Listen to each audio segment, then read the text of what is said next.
परम पूज्य 13वें सोना रिम्पोचे के कठिन प्रयासों से, परम पावन दलाई लामा के आशीर्वाद से भारत के टेलीविजन इतिहास में पहली बार शुरू हुआ है एक कार्यक्रम शराब सेंगपो। ये कार्यक्रम पूरी तरह समर्पित है भगवान बुद्ध के ज्ञान, दर्शन और बौद्ध धर्म को। इसी कार्यक्रम में हम आपको दिखा रहे हैं तवांग की खिनमय नियंगमा मॉनेस्ट्री में आयोजित थेजू पूजा महोत्सव को। आज इस एपिसोड में देखिए थेजू पूजा महोत्सव के चौथे दिन की झलकियां।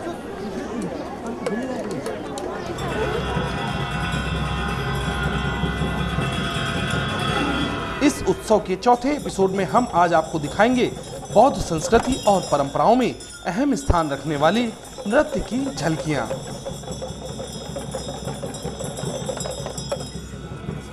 थेजू पूजा का आयोजन गुरु पद्म संभव के जन्म दिवस पर किया जाता है। नियंगमा संप्रदाय के अनुयायी गुरु पद्म संभव को द्वितीय बुद्ध भी कहते हैं। गुरु पद्म संभव ने ही 8वीं सदी में बौद्ध धर्म को भूटान और तिब्बत में ले जाने और प्रचार प्रसार में सबसे महत्वपूर्ण भूमिका निभाई थी।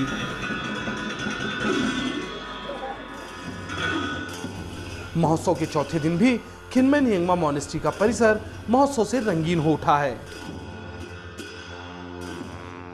लंबी सींगों के साथ मुखौटों से सुशोभित नर्तक विशेष प्रकार की ढोल की थाप पर थिरक कर समा बांधे हुए हैं। क्षमा इतना रंगीन है कि सभी लोग मंत्रमुग्ध होकर इनकी कला को निहार रहे हैं।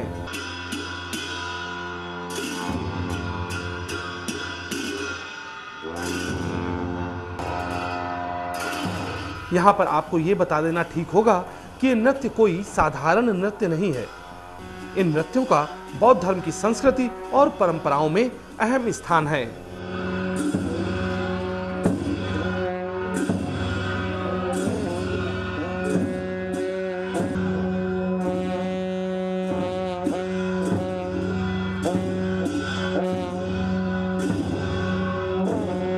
ये नृत्य धार्मिक आयोजनों का महत्वपूर्ण हिस्सा होते हैं। ये नृत्य किसी साधारण कलाकार के बस की बात नहीं होती। इन नृत्यों के लिए लामाओं को 6-6 महीने कड़ी साधना करनी पड़ती है।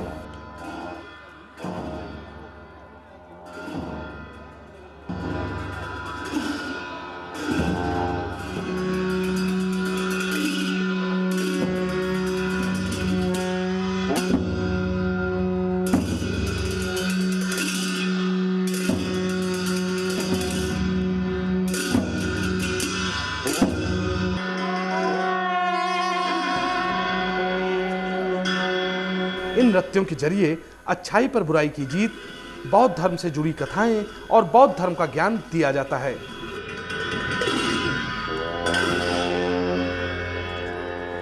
इस अद्वितीय और बेमिसाल नृत्य को देखने के लिए सिर्फ तवांग से ही नहीं बल्कि दूर दराज के इलाकों से भी लोग भारी तादाद में आए हुए हैं।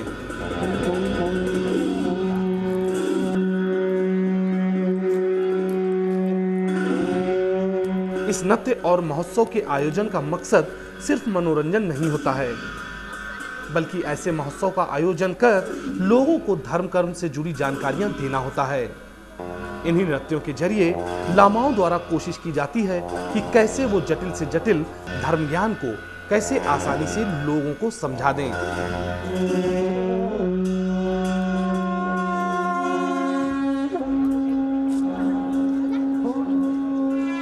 थेजू पूजा महोत्सव के 5वें दिन की झलकियां हम दिखाएंगे आपको अगले एपिसोड में।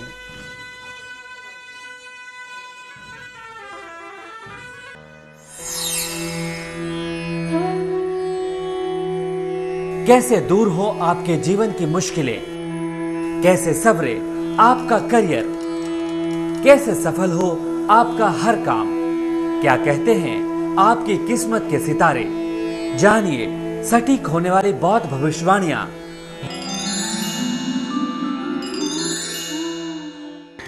Tashtale and Namaste. 21st August 2010, Saturday and the 12th day of the 7th lunar month.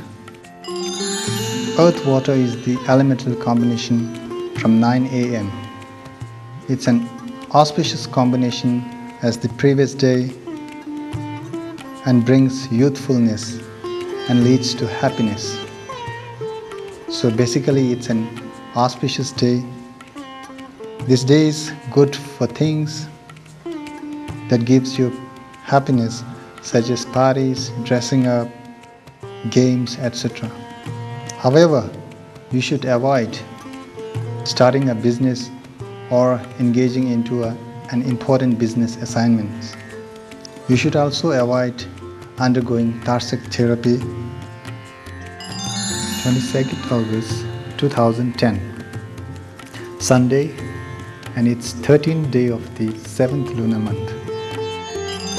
It's fire-water combination, and this combination changed to earth-fire from 11 a.m. However, this both combination is an inauspicious one, therefore it is an inauspicious day. However, waging wars, destroying your enemies, violence and everything that makes your adversary suffer will be powerful. You should also avoid making parties and celebration for your newborn child. And you should also avoid taking your baby out of your house, specifically for the first time ever. 23rd August 2010, Monday, and the 14th day of the 7th lunar month. This day has an elemental combination of earth and water. It's an auspicious combination and it brings youthfulness and happiness. It's a good day to enjoy parties, dressing up, games, playing games, etc. You can also put prayer flags if you like. There is also Dupchor, an extraordinary combination which makes this day a very special and auspicious day from the afternoon. This day is particularly an auspicious day for the people who are born in the year of dog. However, you should avoid undergoing accessory therapies of Tarsic, that is bloodletting and masturbation. You should also avoid going into war and involving in any kind of warfare activities. See you tomorrow at the same time.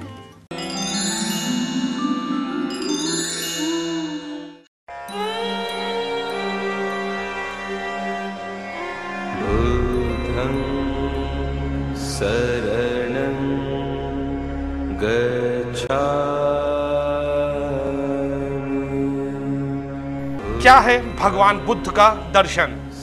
बौद्ध धर्म का गूढ़ ज्ञान। कैसे मिले दुख से मुक्ति? कैसे पाएं बुद्धत्व? क्या है धम्मम? क्या है संगम? ये कार्यक्रम आपको रोज दे रहा है ऐसे तमाम सवालों के जवाब। आज बौद्ध धर्म के प्रकांड विद्वान परम पावन 17वें कर्मापा से जानिए भगवान बुद्ध का दर्शन और बौद्ध धर्म का सही ज्ञान।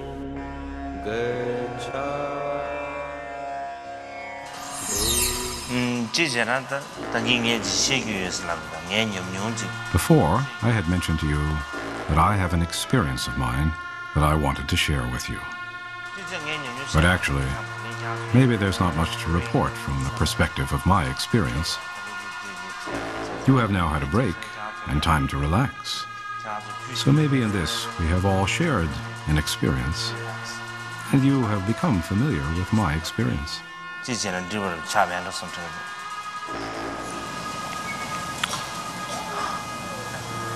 No. This is my gift. Maybe this is my experience. Kurang experience. Gift or something. Good. He seems to be saying, but giving you the break is my experience.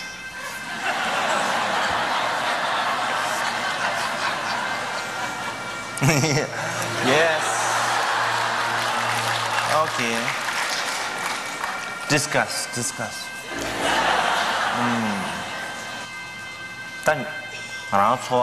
In our lives, we have many experiences of confusion in which it is difficult to differentiate good from bad. 출발 나서 주에 인도산에 출발기 아주 Furthermore, during the hardest and most saddening of our experiences, it is very difficult to remember good or positive experiences, experiences that have brought us joy. In our usual way of relating to experience, if we are having a difficult and negative experience, then no matter how many other positive experiences we have had, those positive experiences cannot be made useful to us when we are suffering. When we are having intense negative experiences, there is some undeniable feeling we have that we have never had any positive experiences whatsoever. When this happens, it is very disheartening.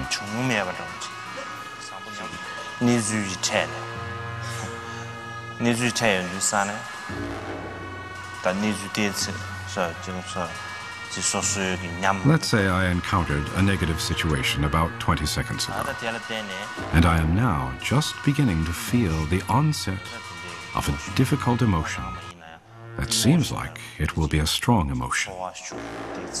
This is precisely the time when we need to apply our mindfulness and attentiveness. In particular, we should use our mindfulness to remember and bring vividly to mind a positive experience, a joyful experience from the past. If we can do that in the midst of the difficult situation, just when our minds are on the verge of becoming negative, we can transform that experience right on the spot. The experience will take on a completely different flavor.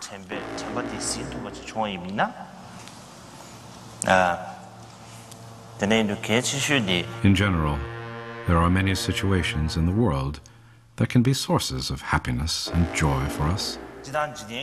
There are also many aspects of our lives that are sources of incredibly powerful joy, amazement, and wonder.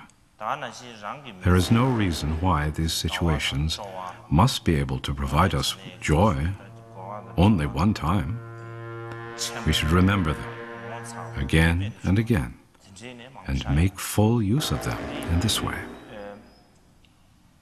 Therefore, when we are going through hardships, we can bring these two things to mind: sources of joy in the world and sources of joy and inspiration in our own lives. This is an excellent way to work with hardship, looking at things from the positive perspective. As I always say, if we move from darkness into further darkness, it will be hard for us to see anything illuminating. But if we turn away from darkness and move in the opposite direction, we will see clearly and brightly. From the Buddhist perspective, there is a traditional practice called the 7 branches. Of these 7 practices, one is called rejoicing. Rejoicing is taught to be a practice that quickly increases our accumulation of virtue. Rejoicing is simply recalling all the good and virtuous situations in the world.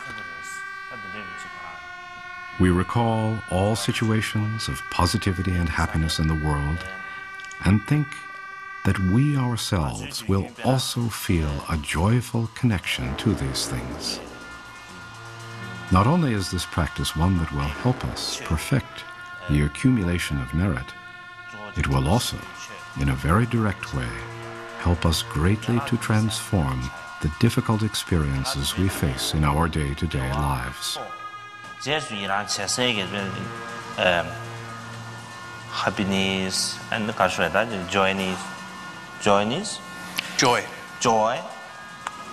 joy.